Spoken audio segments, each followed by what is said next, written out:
Hello,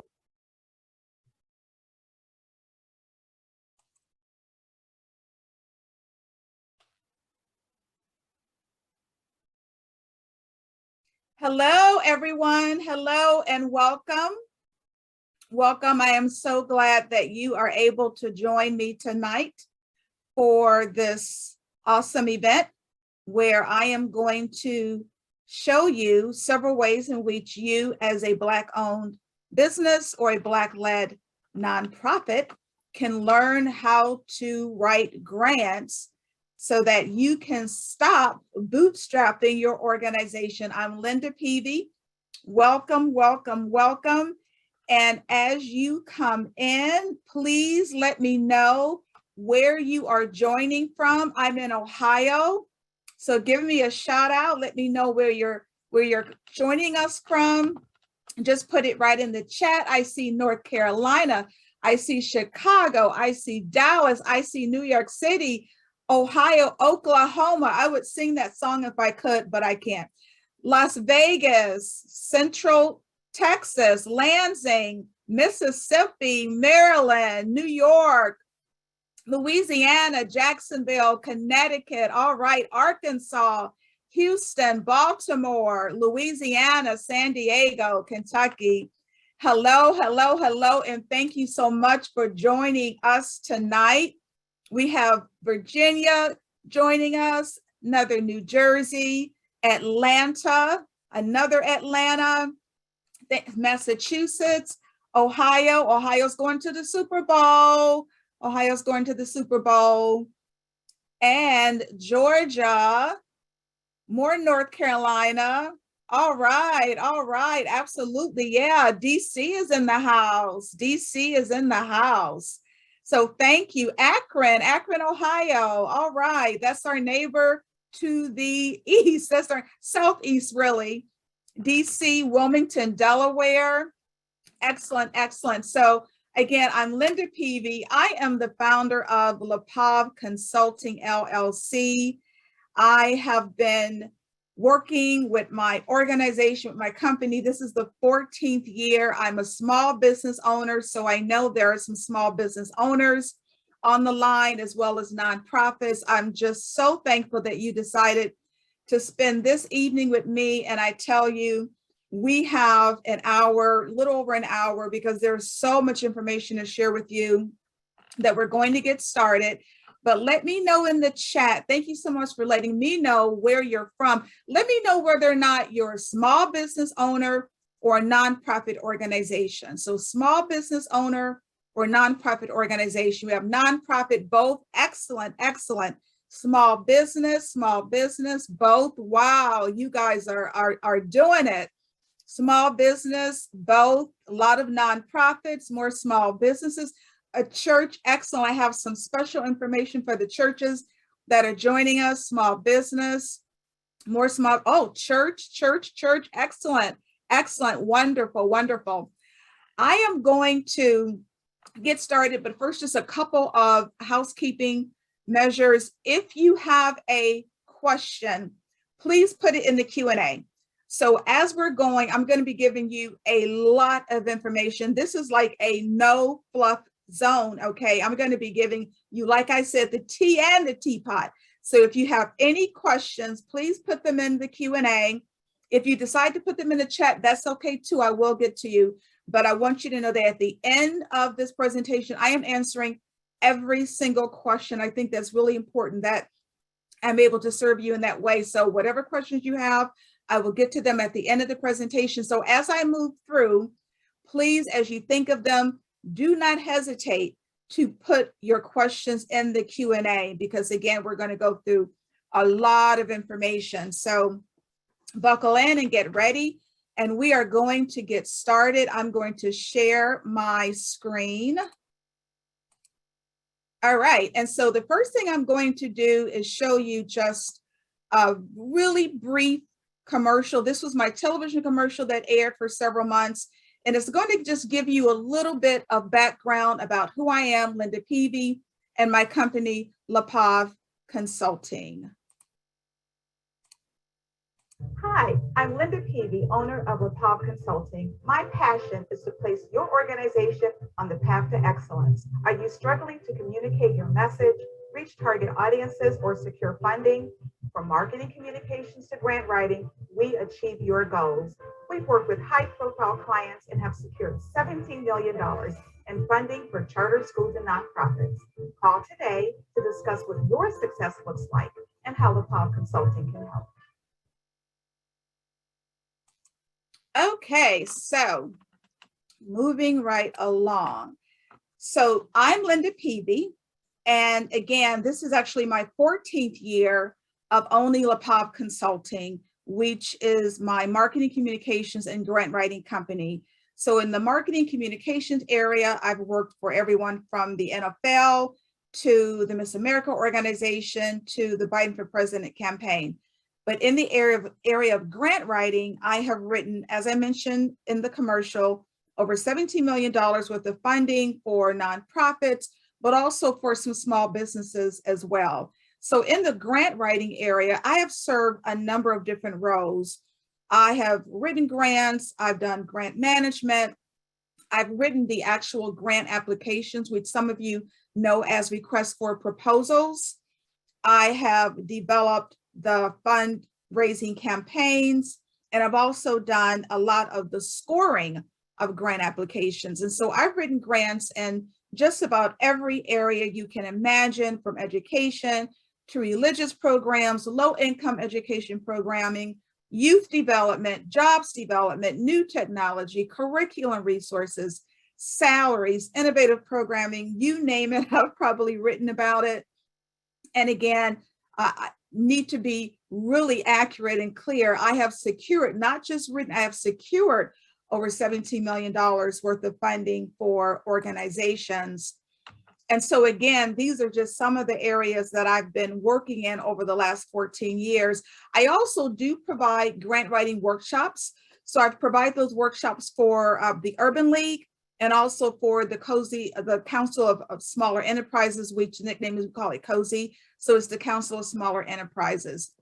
Now, just to let you know, yes, I am a small business owner. However, for you nonprofits, I know where you are because I've been there. As a part of my contract work, at one point, I was asked to be the executive director of a nonprofit. And so I accepted the position. And when I got to the job, my first role specifically was to write a grant for my own salary. I mean, so you talk about literally being thrown into the fire. So in order to basically save my position, I had to write a grant. So I totally understand where you are. I served in that position for several months. So I've been there. I've been in a very small nonprofit, and I know how it feels to be able to constantly struggle to get funding. And that's one of the reasons why I provide these webinars, because I want to help you out and I want to help small businesses. So I know how it looks from both angles. And so my journey to get from where I was to $17 million, like how did that happen? I used to serve as a marketing director and associate publisher for a major publishing house. And I served in that role for 10 years, where I was a marketing director as well as the publisher, the associate publisher. So as a marketing director, as you can imagine, I wrote tons and tons of marketing copy, from catalog copy to ads to billboards to online copy. And it's all persuasive copy, right? So we know marketing copy is persuasive copy. And so I was able to develop that background and being able to write persuasively. I ended up injuring myself and retired from that job. Literally was in bed for 4 months, like couldn't move because my back was so bad. Ended up coming back to Cleveland in a wheelchair because my back was so bad. I couldn't even stand for more than 15 minutes at a time. And so from laying in bed for 4 months to then coming back to Cleveland was such a transition. It took me 2 years to really regain, enough strength to then go back into the workforce, right?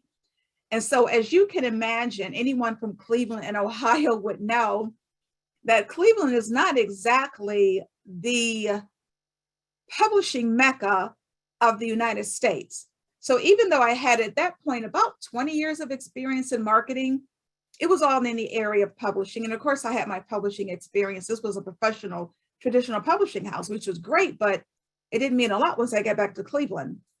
And so I couldn't find a job. So literally, because I like to eat, I ended up needing to open up my own business. And I know so many of you online understand that you didn't necessarily always dream about being an entrepreneur, but it was out of necessity. And for me, it was out of necessity for me to become a small business owner. And from there, I accepted that contract position to be the executive director of a nonprofit, and being able to write that first grant, again, using all those years of marketing copy having been written. And so I was able to transition from being this marketing director to writing grants. And then all of a sudden, I understood really soon that this was a very much sought after role. Grant writing is a skill, and I share this all the time, especially when I'm teaching in my workshops. Grant writing is a skill. There is a difference between someone who writes grants and a professional grant writer. I've been a professional grant writer, but it allowed me to see that connection between writing grants and seeing that mission being fulfilled in nonprofits. And that's what I want you to understand, that there is a connection between being able to write grants successfully and then being able to fund, whether it's the mission statement or your passion. And so that's why I get so excited about being able to teach. There is a process to securing grants. I want to say that again. Grant writing is a process. I'm here to show you the process. Learn the process. I know how it feels to be frustrated. You might see other organizations getting grants and wondering, like, how are they getting grants? They're not necessarily doing a lot more than I am. So what is the magic that's happening over there that I'm not experiencing? Or as small business owners, it was unheard of, right? For you to be able to secure funding even 3 years ago. But all of that changed recently, which we'll get to. So why this class? Look, Black nonprofits and for-profits, Black-led organizations need help with funding. There is a lack of qualified professional freelance grant writers to help nonprofits, and grant writing can be costly. Again, part of what I talk about in my workshops is trying to educate people on this role of the grant writer, because I hear horror stories about people being taken, about people saying, oh my gosh, someone said if I gave them $500, they were going to write a grant for me. And it just doesn't work that way. If you're going to work with a grant writer, it needs to be a skilled grant writer, and seasoned, like really seasoned grant writers that I know, they charge anywhere from $80 and up, sometimes usually from $80 to $100, $125 an hour and up. So it's not necessarily inexpensive, because it is a skill. And so it is impossible for me to help all of the nonprofits and all of the businesses that I want by me just writing grants singularly. And so that's one of the reasons why I'm so excited about being able to provide this webinar to you. Now, also, here's the secret. You don't have to be a professional writer to secure grants. That's the big secret. You have to know the process. And that's what we're going to go through today. You need to learn what to write, how to write, and then when to get noticed to get funding, because as you know, the competition is stiff for grants. So what to write, how to write, and then when to get noticed to get the funding.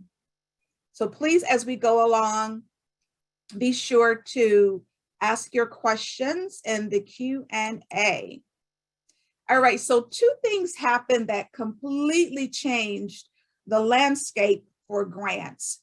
One was COVID-19, right? So grants have become more competitive in 2021 and beyond. So a significant portion of philanthropic money was shifted in 2020 due to COVID-19. So a lot of it was emergency funding, but also social justice and racial equity grants, which I'll talk about in a minute. But now most of the COVID emergency funds have been expended. However, the landscape is changing to what we call this area of recovery. Doesn't mean you can't benefit from COVID-19 funding because it is still there. If you're an established organization, you can address how COVID-19 affected your business, your clients. So that's what you want to think about if you're going to be submitting any of the COVID-19 grant applications that are still available. You're going to now talk about how you were affected. And you also want to think about, and I've seen this in several organizations, how to pivot. How were you able to pivot your organization, whether it was a nonprofit or a small business? I worked with one organization called One More Wave, and they served disabled veterans. And so their program was providing surf therapy, which had been proven to affect veterans that were disabled, especially those with PTSD, to regain healing. Well, if you can imagine, it was surf therapy. So you would go out in the ocean and you would literally surf. Well, COVID-19 shut all of that down. So they had to pivot. So I helped them create a program where they could hold these bi-weekly meetings with the veterans with PTSD, bring in speakers, look at videos, but they were able to shift their organization. And I know that's what a lot of churches, I see there's a lot of churches on the line. That's what a lot of churches have had to do, was really shift their ministry from more in-person to these online sessions. So COVID-19 changed the landscape, and the George Floyd incident changed the landscape. Now with the George Floyd incident, it was cause and effect. It was all about diversity, equity, and inclusion, DEI. So there were major shifts of money and foundations to racial justice, DEI, and socially conscious causes.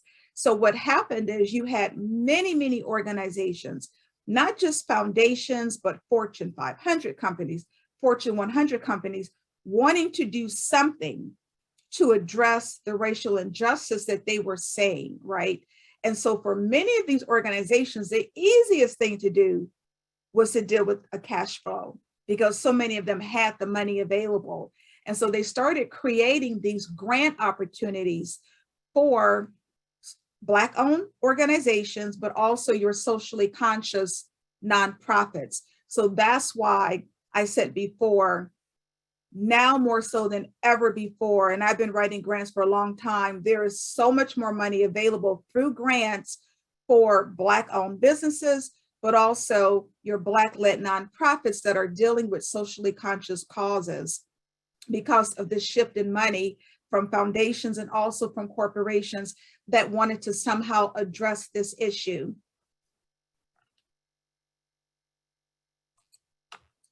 And so now I just want to talk to you a little bit before we get started about grant basics, just so that there's an understanding, because sometimes it can be a little confusing. So the one thing you need to know about a grant is that it's a sum of money given by a government or other organization for a particular purpose, but grants are not paid back. So that's like the most important thing you need to know, is that grants are not paid back, right? And so, as I mentioned before, pre-COVID-19, almost all grants and foundation funding went to solely 501c3 organizations. But because of COVID, now you have your for-profit or your small businesses actually securing grants. Now, one thing I want to say to you, to the nonprofits that are with me tonight, get your 501c3. This is critical.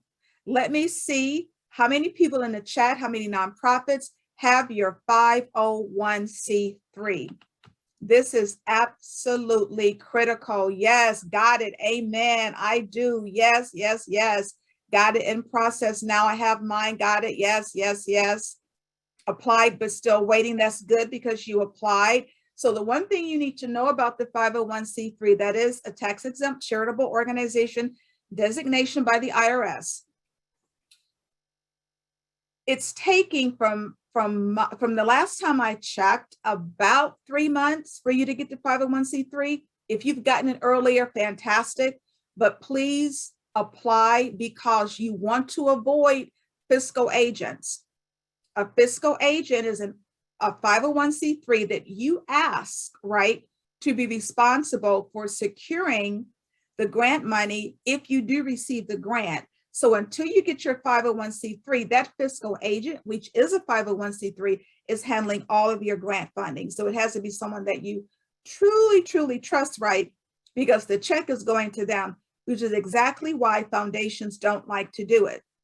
So I would say in my experience, probably 95% of foundations do not want to deal with fiscal agents. They say it very clearly in their grant guidelines. You must be a 501c3 organization. So for those of you who have it, fantastic, yay for you. For those of you who have applied, you've done the right thing. It should be, no more than the next few months.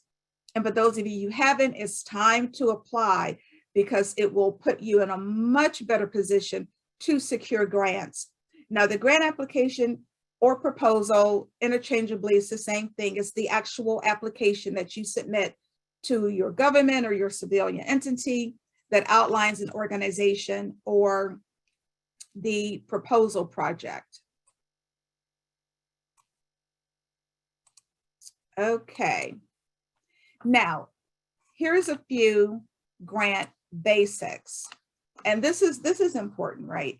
So in 2015, there were over 86,000 foundations which funded grants totaling over $62 billion. $62 billion, billion would it be, right? 92% of those foundations were independent organizations, 3 were corporate, 1% were community organizations. Now here in Cleveland, we have one of the largest community organizations in the country, the Cleveland Foundation. But look at the next stat. In 2019, foundation giving increased to over $75 billion. So it increased, and it continues to increase. So I show you these stats to let you know, people, the money is there, okay? The money is there. It's about what? It's about a process and understanding the process. And so what I want to do now is talk to you about some things that you need to know to place your organization in the best position to apply for the grant, even before you get the grant application. I'm a stickler because I was in publishing for so long. I'm a professional editor, so I'm all about being able to write. So I ask everyone who is considering submitting a grant application, just go over 5 basic writing skills. And let me tell you, it doesn't matter if you have a master's degree or a doctorate. I've been an editor for a while. I've seen some of everything. Go over the 5 basic writing skills, because that becomes important. And I think I'm going to try to get to most of the questions afterwards. And I see that you're asking them, which is great. And let me just make sure that you can hear me. I want to do a sound check to make sure everyone is able to hear me okay. So if you're able to hear me okay, just let me know. Bart is my IT person, so I just want to make sure everything is okay with the IT. So let me know if you are able to hear me. If you are, just say yes in the chat. Okay, yes, yes, yes. Okay, so Bart, if there's any technical issues, just send me a text, okay? So with the basic writing skills, it includes what? Proper spelling and punctuation, good reading comprehension, sentence and paragraph structure, which there's 9 different sentence structures, knowledge of different types of writing, editing and rewriting. And the editing and rewriting is key, because the last thing you want to do is have this beautiful proposal, right? These beautiful answers. You've answered everything brilliantly, and it's full of grammatical errors. So the editing and the rewriting is key. Please make sure that you have someone else who has a master of the English language to review your applications before you submit them. And I want to make sure that we put into the chat this link here, because this is really important. It is a Grammarly article that is called Improve Writing Skills Dramatically by Doing These 15 Things. And I love Grammarly. You may know that Grammarly is a professional editing tool. And so regardless of where you are in your writing, this link is going to help you. So regardless of where you are in your writing, this link is going to help. So we want to make sure, great, okay, that's been put into the chat for you to use. All right, so moving right along, we have the documents that you want to prepare. This becomes key because this is part of your preparation to submit grants, whether it's a grant or even you might be bidding on a contract or a proposal. This becomes important. Your documentation, your EIN, that 501c3, right? Again, don't use a fiscal agent. Your certificate of incorporation, your bylaws, your state certification, right? Which is different. Your board of directors, your staff, any letters of support. This becomes important because you don't want to wait until you apply for a grant to get your letters of support. You want to start asking people whether or not they can write you a letter, even if you're starting your business, even if you're brand new, you may be a startup. Those letters of support are important because they will then lend credence to the application. Your audited financial statement, we'll talk a little bit about that later. Your current operating budget, and then list other funding sources, right? So no funder wants to fund and be the only one. So by that, I mean, if you receive any other grant money, any other scholarship money, or any other sponsorship money, make sure you're putting that into the application because no one funder wants the responsibility of saying, oh my gosh, I have to fund the entire budget for this organization. So make sure if you have other funding sources, that funding needs to be included in your application. Now we're going to go to what to write to get the funding. These are the grant components of a typical grant application. We're going to go through them one by one. Your summary abstract, your mission vision, your history, your leadership, the description of the organization, your statement of need, which is really your target market, right? A description of your program or your project. Community partnerships, oh, those are critical. Your outputs, outcomes, impact, your program project staff, leadership, budget, and then sustainability, which I get lots of questions on. So I'll be talking about that later.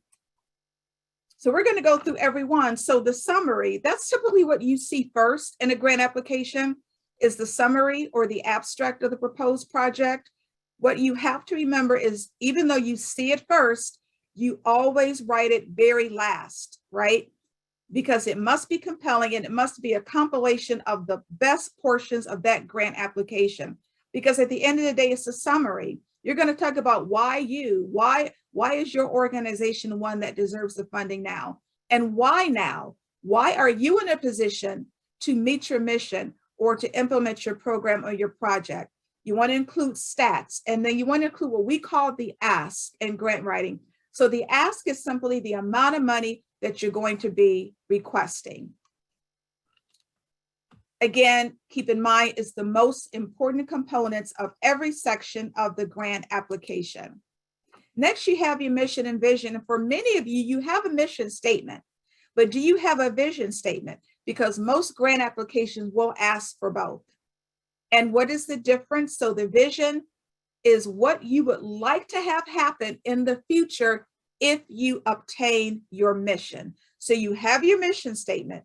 What happens if you are able to fulfill the mission? That is your vision. What is the mission? What you're doing now, your aims and your goals. So think about, okay, what will my client look like? What will happen if I'm able to fulfill the mission? It's more like the impact. Again, what would you like to happen in the future if you are able to achieve your mission? And this is key, always align it to the funder. This is where you have to do your research. You have to research the history of the organization's founder. So let's say you're looking at one particular foundation. You want to make sure that you are aligned to their mission, and every organization, every funder has a particular topic or topics that they want to fund.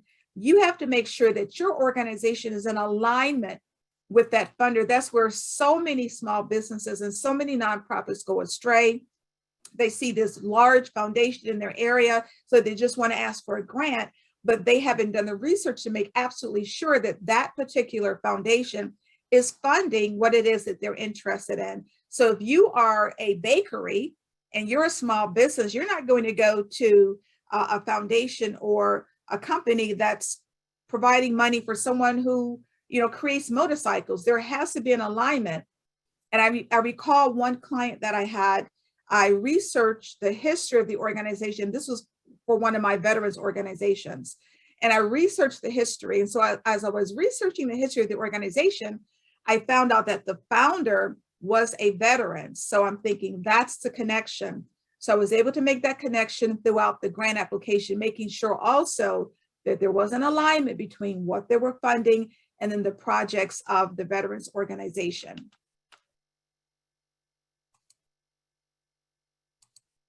And so next is the history.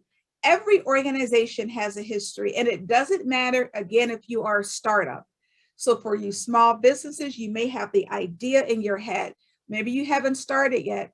It doesn't mean that when you get ready to write that grant application, you don't have a history, because you have to talk about what was the impetus for you wanting to start the organization or the small business. What happened in your life? What experiences did you have to bring to the table to say, okay, I need to create a nonprofit. I need to open up a small business based on X, Y, and Z. So don't think that because you're new, you don't have a history. Bring those experiences into that question when it's asking about your history, right? The leadership is important, not only the executive leadership, your executive director, your CEO, but also the board of directors. That's all a part of leadership. The description of your organization, that is key. And this is about the track record of working with the target population. If you are experienced, put in what have been the programs, what have been the projects. So if you're looking for a youth development grant, talk about how you've worked with youth. But once again, even if you don't have a ton of experience, doesn't mean that you can't complete this area of the application. And I'll explain why. Let's say you have a principal of a school, right? Principal of a high school, and the principal retired, and they want to start a nonprofit where, let's say, they're providing after-school tutoring for high school kids. Well, even though it's a new organization, they actually have a track record of working with the target population when they were a principal. So again, just because you haven't started the organization doesn't mean that you don't have a track record of working with the target population. If you do have success, talk about it. Talk about your success rate. Talk about your experience with whatever that subject matter is. And again, new organization, focus on the experience of your leadership, and not just the CEO, but even your board members, because that becomes important. Let's say you have on your board another principal or someone who has additional experience working with K through 12 kids. So look at those shared experiences when you're completing this section of the grant application. Now, statement of need is the next section. The statement of need is about addressing what is the problem. And let me tell you, there is always a problem, and you have to think about how is it that your organization, your small business, your nonprofit is addressing a problem. It doesn't matter, again, if you're opening up a cupcake shop on Euclid Avenue. Why are you opening it up on Euclid Avenue? Is it because that there are no bakeries nearby? Always think about how you are resolving a problem, because this is the question that's going to set you apart from your competition. How well are you addressing this question? And again, are you connecting whatever that target problem is to the funder's area of interest? So let's say if it's a youth development program and you're trying to increase the reading proficiencies of, let's say, again, those high school students, talk about that, but make sure that the funder, which is the foundation or the corporation, has a history, right, of providing funds to those who serve youth. Now, one way that you can find out where the funder has previously offered grants or any type of revenue funding is two places: their website or their 990. Now, let me say, keep in mind, 90% of foundations do not have a website. Please write that down. 90% of foundations do not have a website. So one avenue to make sure that they have given in your area of interest, including minority organizations, including Black-owned organizations or Black-led nonprofits, is to check their 990s. Where do you get the 990? Well, I'm going to have put into the chat. It's called www.open990.org, open990.org. You go to open990.org and it has every 990 available. So if a 990 has been filed and is free, it's completely free of charge. So that's my nugget to you, open990.org.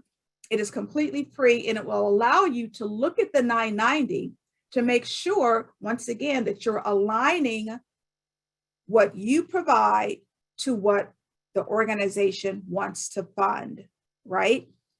Keep in mind, when you're looking at that problem and you're addressing how you're resolving it, you need to be resolving it better or different than anyone else, better or different than anyone else. And this really looks at what you bring to the table as a leader, as a nonprofit leader, or as a business owner. What are your experiences? Because that is what sets you apart.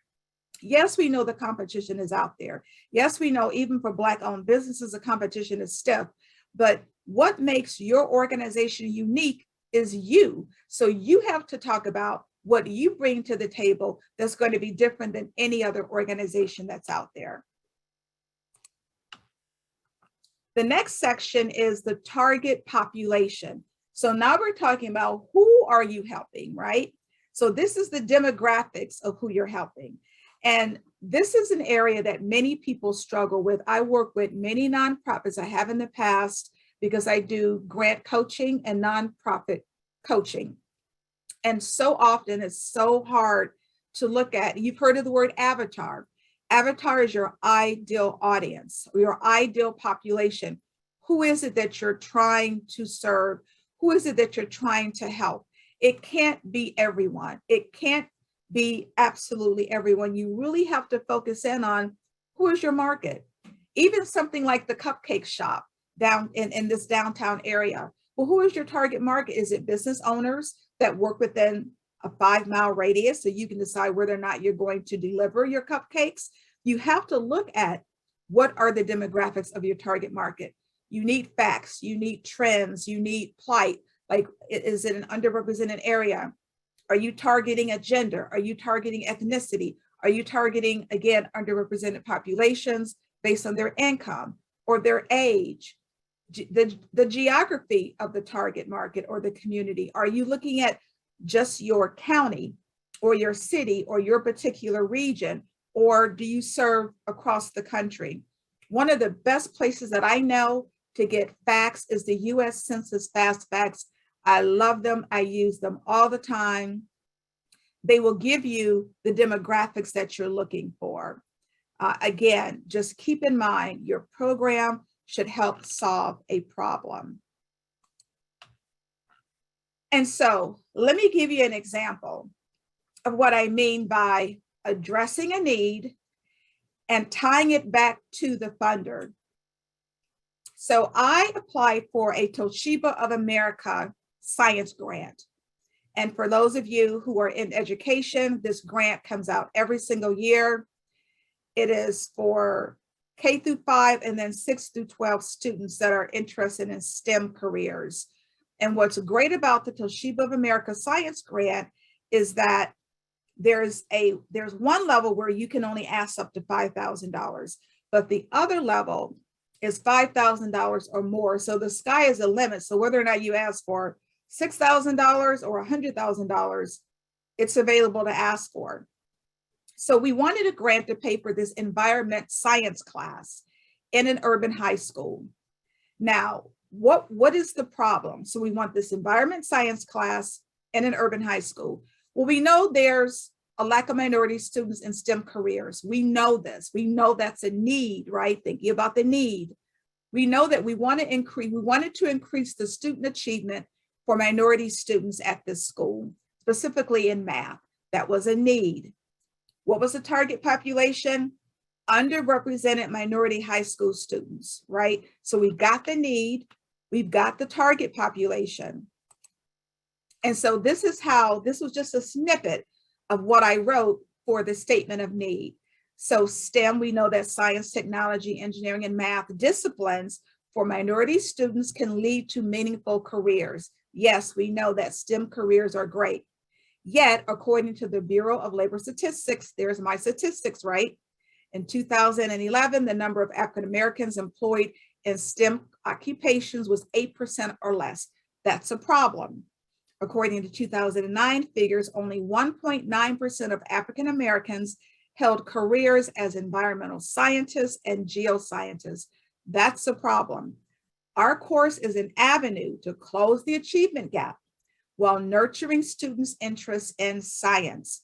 The school supports, and I'm taking it back to Toshiba's mission. The school supports Toshiba's belief that science and mathematics are exciting fields in which all students can succeed with the proper tools and instruction. The grant will assist us in achieving these efforts. So I talked about the need, I talked about the target population, and I talked about how it aligns with Toshiba's mission. And I talked about what we're wanting to accomplish. Now, of course, this was drawn out, but this is just a snippet of what the statement of need was and how it was written based on those factors. Next, we're going to talk about how do you write? So you know what to write. We went through the components. How do you write? Grant writing is all about storytelling. It is all about storytelling. It is how to tell your story. And that's why I often tell organizational leaders, tell your story, even if it includes what you bring to the table. You start with a message. Keep in mind, who is my audience and what is the message I want to share with them? Mine, your own experiences, right? What events in your life make you believe in the idea that you're trying to share, whether it's a nonprofit or your small business? But something that you want to keep in mind, don't make yourself the hero. Put the target population, right, at the center of the story, not necessarily you. So again, who's your target population? In that Toshiba of America grant application, it was the student, right? It wasn't the school. It was the school that was applying for the grant, but the hero of that story was that student and what they can accomplish. So no matter what your small business is, what you're trying to accomplish, think about your target population, make them the hero of the story, because at the end of the day, this is about a transformation. You're providing a transformation. What is that transformation? And it could be as simple as, look, I want to make, these are going to be like the best cupcakes in the history of the world. Okay. I need to transform somebody's mouth after they eat this cupcake. Think about whatever that transformation is going to be. Also, you can highlight a struggle, right? A story without a challenge simply isn't very interesting. So depending upon who your target population is, you can talk about a struggle. And if you are a small business, if you are a Black-owned small business, right, that can be the struggle, right? So when you talk about the fact that you want grant money to open in a particular location, when you include those stats and those demographics, you talk about how hard it has been for a Black-owned business to be successful and how this grant can change that narrative. And again, when you're telling your story, keep it simple. Now, again, I want to talk more about storytelling because this is key. Are you telling your story the best, right? If I am a funder and I have multiple grant applications in front of me, which I will, who is telling their story the best? That is what is going to make the difference, right? You want to talk about how you're changing lives, how the outcome has been achieved, right? What are the greater results from the greater resources? So that means, for example, if you're already doing, okay, let's say you're serving 100 students and you only have $50,000, you can write in an application, well, look what I've done with $50,000. Can you imagine what I would do if you provided to me $25,000? Look how much more I could accomplish, okay? So again, show how lives are changed, show how the outcome is achieved, appeal to the human factor, your core values, focus on the benefits of the organization, and use real examples, use testimonials, use case studies, right?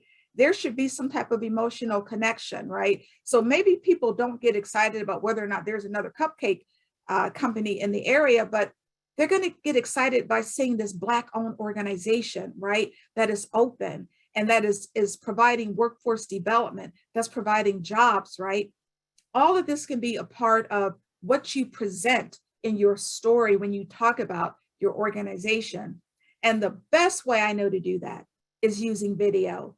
Hands down, there's nothing that even comes close.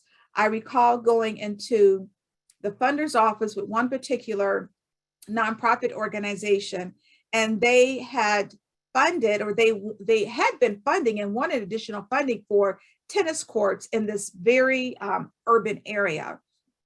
And so we went into this major foundation and we showed the video of these kids because they were serving kids that were in middle school. And we showed this video of these middle school kids in this very underrepresented community on these tennis courts playing tennis. That caused an emotional reaction. And we talked about the history of tennis in that particular city. And it was amazing. You could literally see the transformation in the program director's eyes when they saw what was happening through video with this organization and how they were changing the lives of these students. So use video, and it doesn't have to be expensive. You can literally get a testimonial from a friend on a video, whether it's an iPhone or an Android.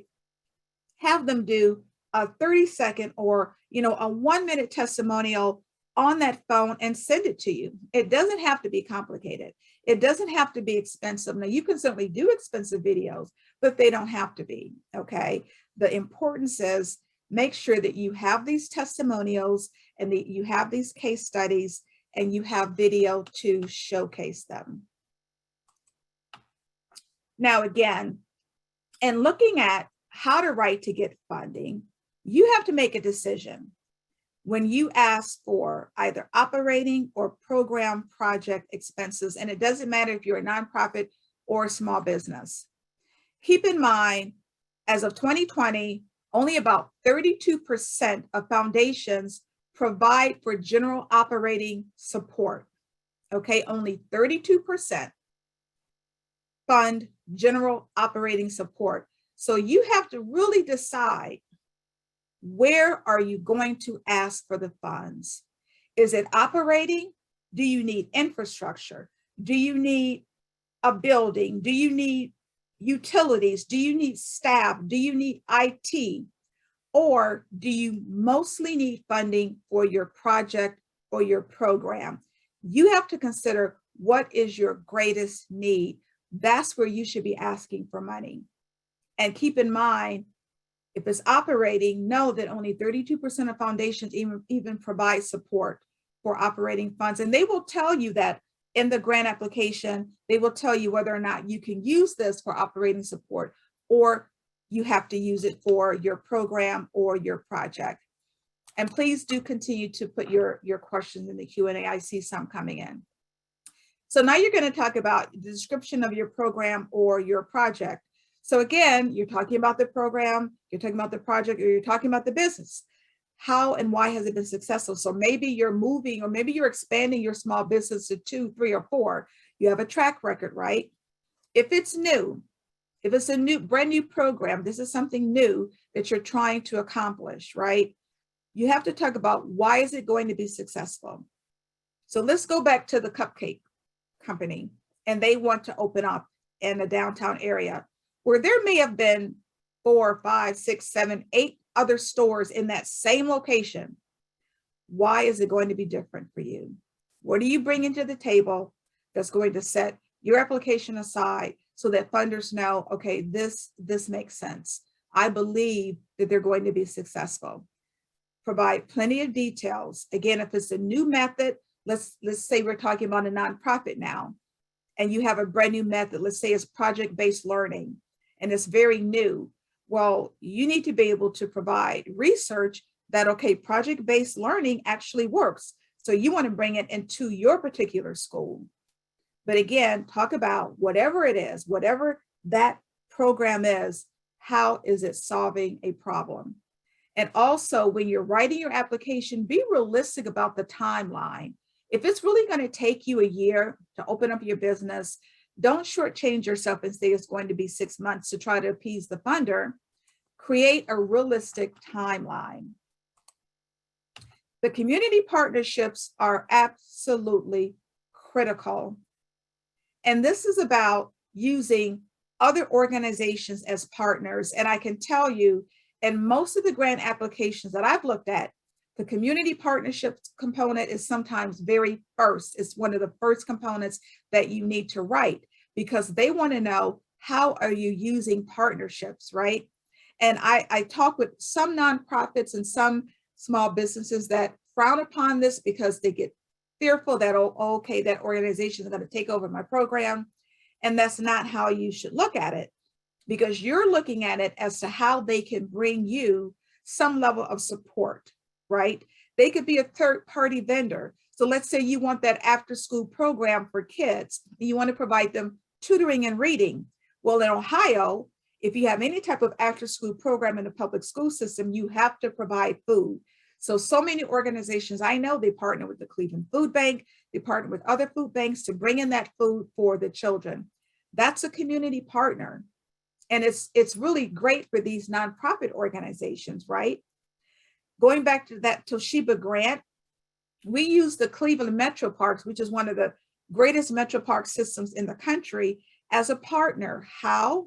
These students who were going to be in this environmental science class needed to take these macroinvertebrate samples, right, out of the Rocky River Reservation, which is a river that goes throughout the Cleveland area. We call it the Rocky River Reservation. So the kids were going to go to Metro Parks and take those samples out of the river. So that was part of the program. So we set up a partnership with Cleveland Metro Parks. And that was very impressive to Toshiba to say, wow, this little urban school is partnering with the Cleveland Metro Parks. I mean, there's something to be said about these partnerships. So if you are new, if you're a younger organization, look to reach out to those more seasoned and well-respected organizations that's going to partner with you, because it's going to look great on your grant application. Another program that I was working with was a K-6 school, and they had a 3rd grade music program where they were going to be teaching their kids the violin.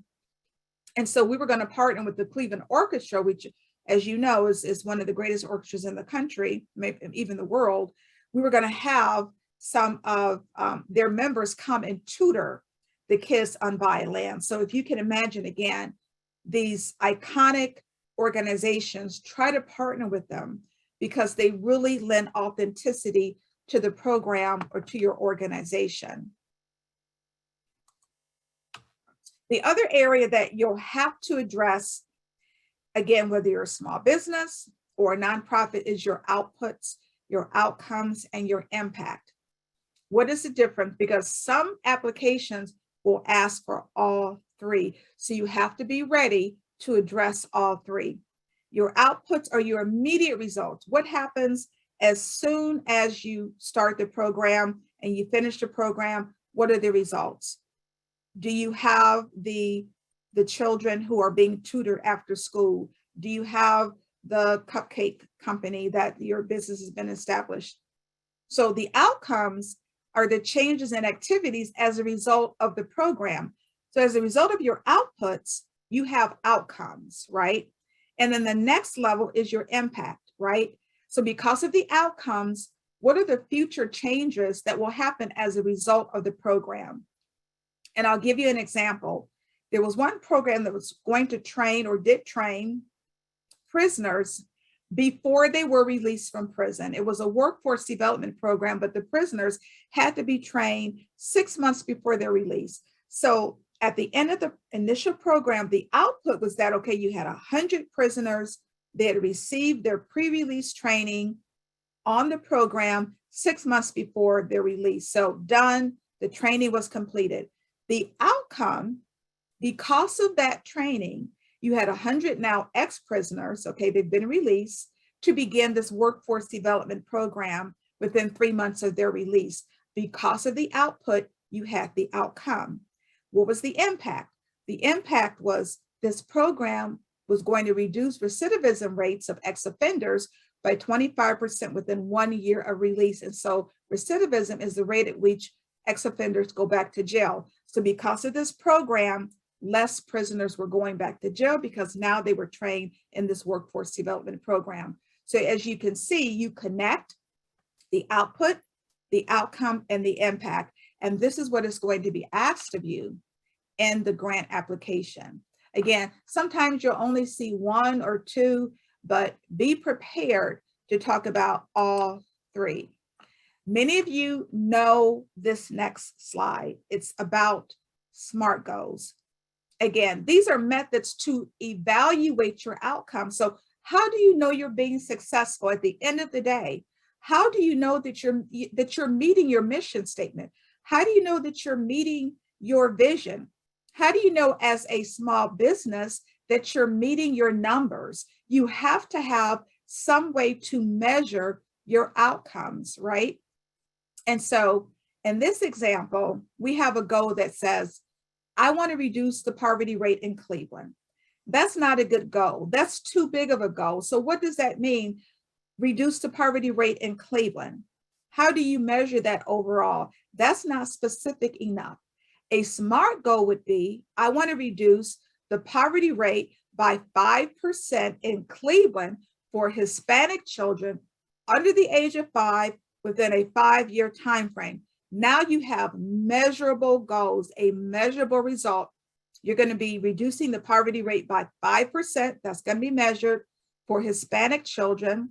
There's your evaluator under the age of 5, and it's relevant and timely within a 5-year time frame. So you look at your quantitative figures, your data, your statistics, your numerical indicators, right? And then your assessment tools, right? And with your assessment tools, surveys, a lot of you are familiar with SurveyMonkey, right? Well, Google also has, and I believe it's a free survey tool that I use and so many people that I know use. So SurveyMonkey or the Google survey tool, or reports, or follow-up interviews, or your customers, right? Who have you served, right? Do your surveys, not only after the program, but during the program. So if you have any type of learning center, gather your surveys throughout the learning center, and then again at the end. So make sure whether you're a small business or whether you're a nonprofit, gather your data, right? Gather your data, gather your points that you can be able to measure back to. Again, how do you write to get the funding? You're going to write about your project and your program staff. Now, this becomes important because funders want to make sure that the people for whom you have in charge of your program are qualified. That's why oftentimes you'll hear them asking for the resumes of your program staff or whomever is going to be responsible for developing or implementing the program, because they just want to make sure they're qualified to do so. So that's why the bios and the resumes become important, and make sure they're updated. Make sure they're updated. Again, who is responsible for the job? Who do you have as your COO? Who do you have, if it's a project, who do you have overseeing the project? Is it you or is it someone else? And are they qualified and equipped to do so? Look at your numbers. If you're bidding on a contract as a small business owner, and you're saying it only takes 5 people to build this particular project, when it really in reality is going to take maybe 15 or above, that's going to make you seem as if you're inexperienced and unqualified. So look at the true numbers that it will be required to implement that particular project or program. Again, your leadership is going to include your senior leadership and also your board of directors. And this is something that a lot of nonprofits and small businesses overlook. The opportunity for volunteerism for the funder. Like, funders love to be somehow involved in the organizations that they're going to fund, right? So in that application, talk about how maybe the program directors that are part of the foundation can then volunteer for the organization. Maybe they can volunteer as tutors. It just depends on the project, but think about ways in which that funder can really become involved in the life of the program. Now, a few words about the budget. What you want to make sure you're doing is showing itemized expenses in each budget area. This is important. So if you say salaries, show the salary of the executive director, of the staff, of the program personnel. Do you have contractors? Don't just say, okay, I'm going to be spending $100,000 on salaries. That's not going to be sufficient. And are the costs reasonable? What cost measures are you using to come up with the cost, right? If it's a teacher's salary, then you should be able to research and find out what is the average teacher's salary in that particular city, and that data is available.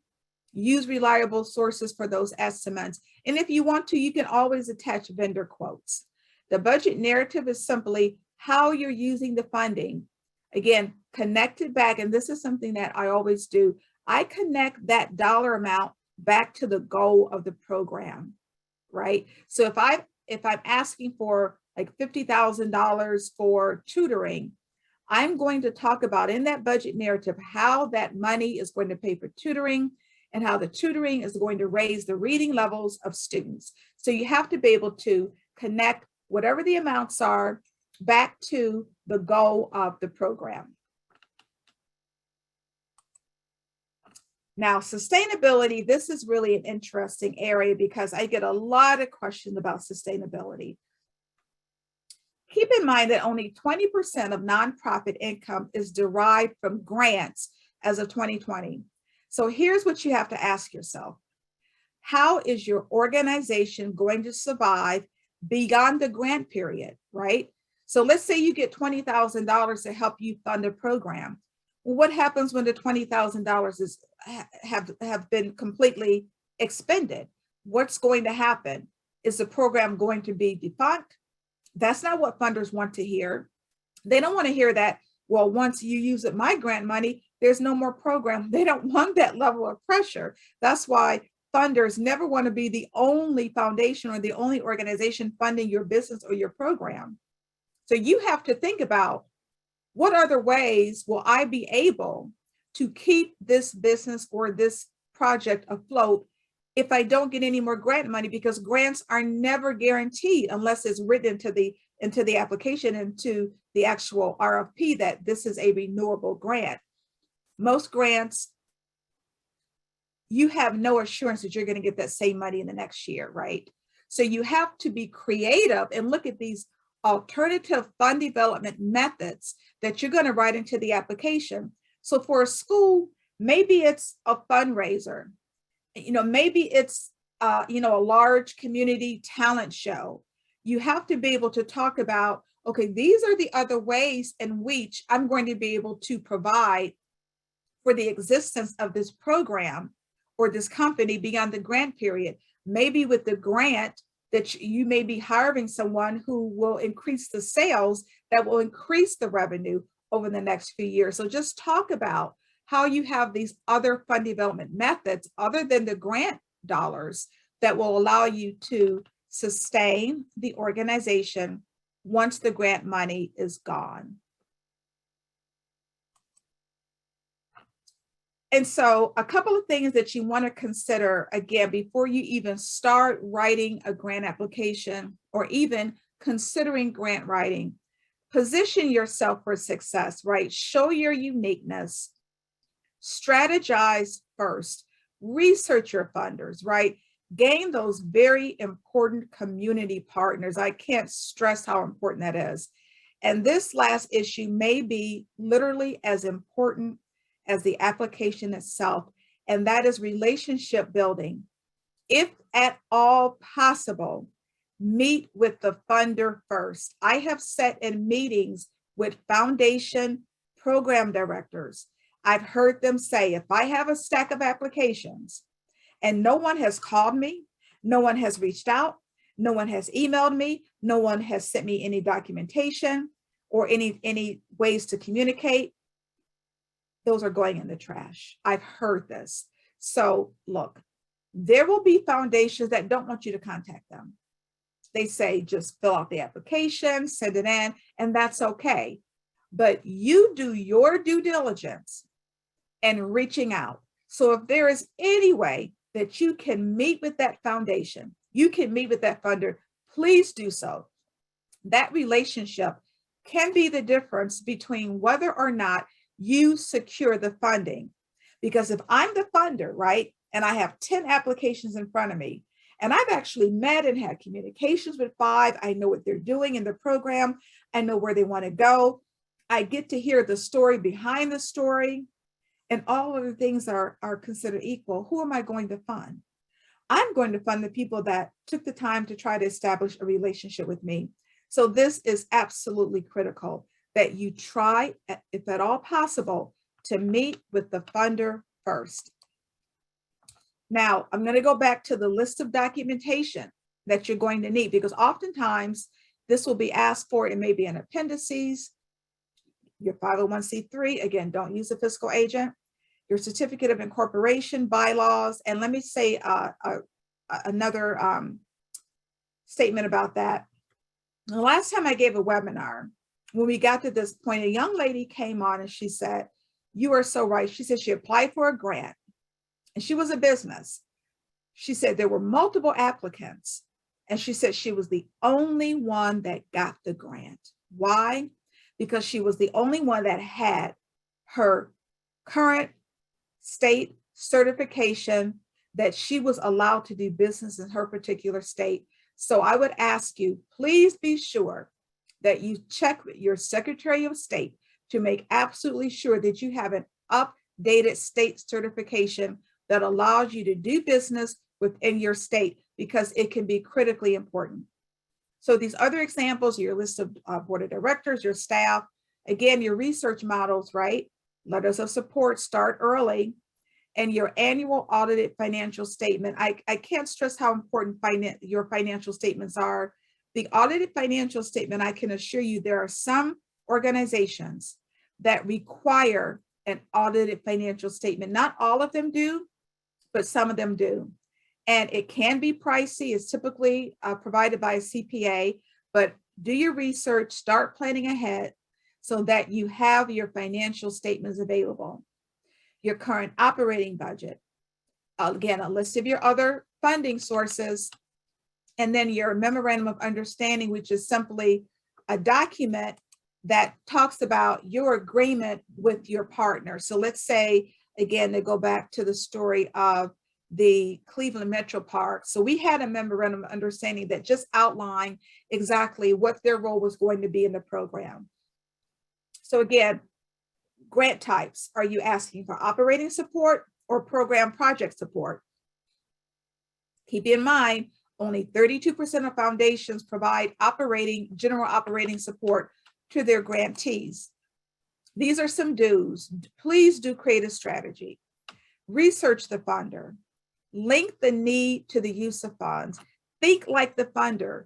They have limited resources, right? They're going to want to give money to who would use the resources most effectively. Please consider time management. Grants are deadline driven, right? Especially the government grants. If they say that portal closes at 4:59 p.m., that portal closes at 4:59 p.m. And you have wasted a lot of time and effort if you don't get in by that time, because there is no other. It's 4:59 p.m. Part of my job in the past has been to review grant applications. And so I ask you, answer and address each question. I have read some beautiful answers, well executed, sounds fantastic, is telling a story, wonderful, wonderful answer, and it was in the wrong question. It wasn't addressing the question. I read questions 3 times to make absolutely sure I understand what is being asked of me, because it's so easy. You have the best answer in the world in your head, but it's not to address that question. Always seek external reviews prior to submission. This is key. Please make sure that you have someone who is fairly well versed in English to review your grant application. Some of the don'ts: don't use the cookie cutter answers based on some template. Don't ask for too much. Don't ask for too much when approaching a funder for the first time. So if this is your first time and it's not stated in the grant and you're coming to them, you don't want to ask for $100,000. You'll be laughed out of that facility.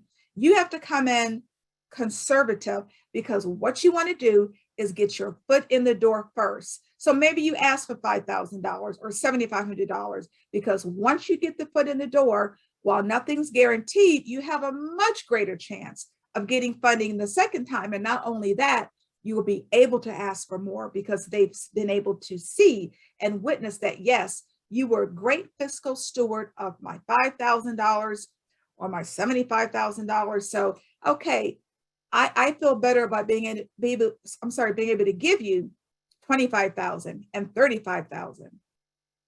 Don't underestimate the time. Start early. Please don't wait until the last minute to submit.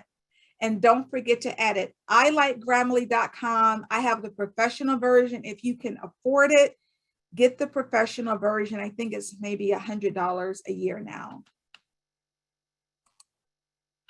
And so I get this question a lot, so I decided to include it in this workshop. People always ask about the community partnership piece because it is so critical. What do you do? How do you introduce yourself to someone that you don't know, to an organization that you want to partner with, right? Create your letter of introduction, right? This sells the funder on the project or the program. This is really your audition, right? Introduce yourself. You could even include like a mini executive summary on that sheet of paper where you talk about your description of your organization and your statement of need. Again, you are aligning it back to the mission and how that program project really fits into the funder. That is key. Don't ask for too much, okay? Don't even put the dollar amount in the letter of introduction. All you're wanting to do is set up a meeting with that funder.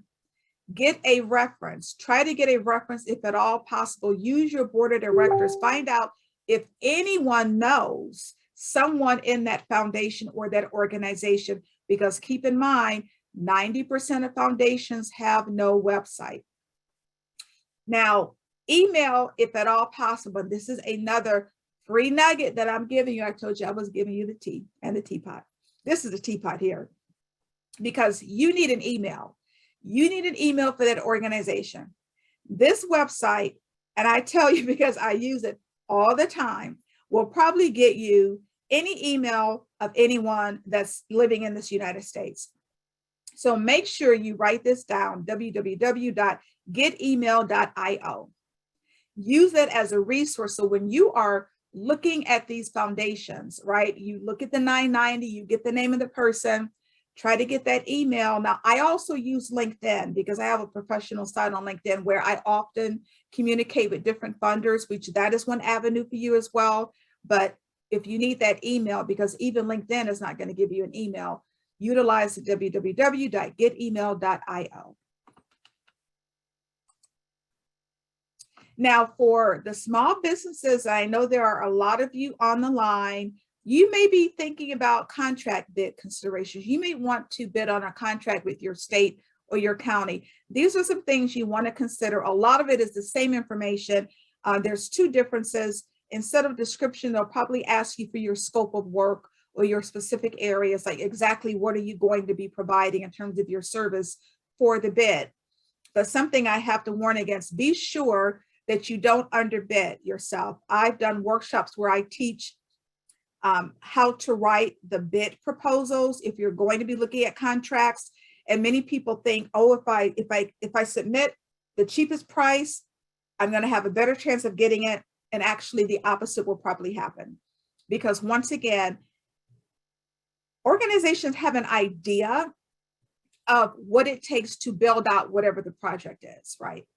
And if they know it takes about 20 people to build this hospital wing, and you want to come in and underbid and say you can do it with 5 people, they're going to know that you are inexperienced and that you will not be able to handle the job correctly. So it's not all about going in with the lowest bid. You have to consider a number of factors. So that's just one tip. So grant research, right? So these are some of the grant research search engines that I want to point you to that's going to be helpful. So the Foundation Directory Online is a leading source of information in the US on grants. So I have the website there. It is a paid subscription. I think it's maybe about $50 a month, but it has the greatest amount of information in terms of funders. So when you go on there, if you're a small business, you can search for organizations that fund small businesses. If you're a nonprofit, every major area from veterans to education to museums to studying rocks to studying the stars, I mean, you name it, you can search for it in the Foundation Directory Online. Now, Instrumental is a software that I use. It is in-depth. It's probably different than any other search engine I've ever used because of the quality of information they give you about the funder and the grant opportunity. Now, it is pricey. I think it's about $200 a month. But if you're serious about really looking for grants, you might want to consider it. Grants.gov is the single source of federal grants. I get this question a lot because people think they can go to grants.gov and get research on any type of grant. But it's for federal grants, over 900 grant programs from 26 agencies. For the churches that are online, the Lilly Foundation is the largest funder of religious organizations. If you have an educational organization, grantgopher.com is great. They list grants for educational organizations. Now, just to go back, grants.gov is free. Of course, the Lilly Foundation, that is foundation, so that's free. Grantgopher.com, I think is a paid subscription. Grantwatch.com, I know is paid. I like them because they have last minute grants. And if you want specifically to look for organizations that really do a great job at funding minority organizations, go to urbanawareness.usa.org. Again, urbanawareness.usa.org. They put out a list of grants literally sometimes 2 or 3 times weekly.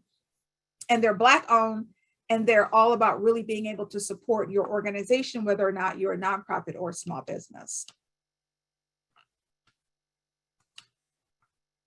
Now, for the small business grant research areas, one of the best portals available for women-owned businesses and Black women-owned businesses is helloalice.com. It is absolutely tremendous. It is an incredible portal where all they do is help to support women-owned businesses, but also Black women-owned businesses. So they have grants that are available. Many of those Fortune 100 and Fortune 500 companies literally filter their grant process through hello.com. So if you do nothing else, make sure you sign up with helloalice.com. These are just a few of the other grant research avenues. Of course, you want to use the grant search portals to really hone in on your area, but there's a Facebook Black Creators Grant. There's a Department of Transportation Disadvantaged Business Enterprise Program. There's Amber Grants for women that give quite a few grants to Black women-owned businesses. There's the National Association of Self-Employed Growth Grants. There's a Minority Business Development Agency, which in Cleveland is housed within the Urban League. So, don't sleep on the Urban League if you are a small business, because they will be able to point you in the direction of available grants in your area. FedEx has a small business grant, which I think the deadline is sometime in February. You want to go to that portal. And then there's the Small Business Innovation research grants, which are government grants. And so there's two particular avenues for Black businesses and Black nonprofits that you tend to overlook for funding. One is banks.